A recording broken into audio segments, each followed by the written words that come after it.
Students, आपका question number 8 है, describe the royal palace Al-Zahra royal palace जो है महल, उसको डिस्क्राइब करें, उसकी वजाहत करें। तो यहाँ पे देखिए, most beautiful palace in the world, दुनिया में सबसे खूबसूरत तरीन महल जो है अल-ज़हरा को कहा जाता है। इसके अलावा यूज़ ऑफ मार्बल्स, जो इसमें मार्बल का इस्तेमाल किया गया है वो भी इम्पोर्टेड हैं, वो बाहर से मंगवाई गई हैं। इसके अलावा जो मटीरियल यूज़ किया गया वो भी बाहर से मंगवाया गया।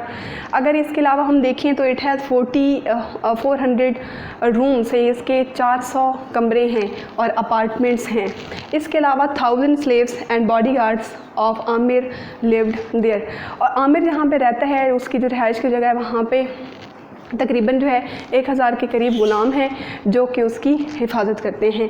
नेक्स्ट क्वेश्चन नंबर 9, जो कि इस चैप्टर का लास्ट क्वेश्चन है, वो कौन सा है? Why was Generalife Jannatul Arif so famous, कि जनरल लाइफ जो कि एक बहुत ही इम्पॉर्टेंट अरबिक वर्ड है, वो इतना फेमस क्यों है, जिसका मतलब जन्नतुल आरिफ भी है।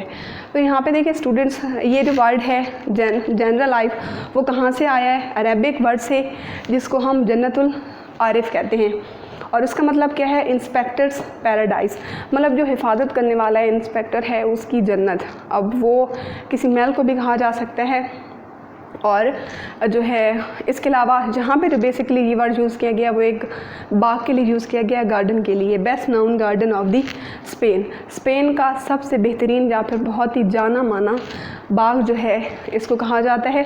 इसके अलावा ये फेमस है क्यों? फॉर इट्स वाइड शेड्स, अपने बड़े बड़े दरख्तों के साए की वजह से बहुत ज़्यादा मशहूर है। वाटरफॉल्स, आबशारों की वजह से बहुत ज़्यादा मशहूर है।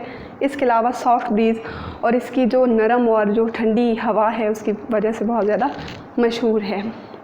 तो ये आज का जो आपका चैप्टर था उसके क्वेश्चन आंसर्स थे। नेक्स्ट चैप्टर के साथ इंशाल्लाह मिलते हैं। Thank you so much. अल्लाह हाफिज़।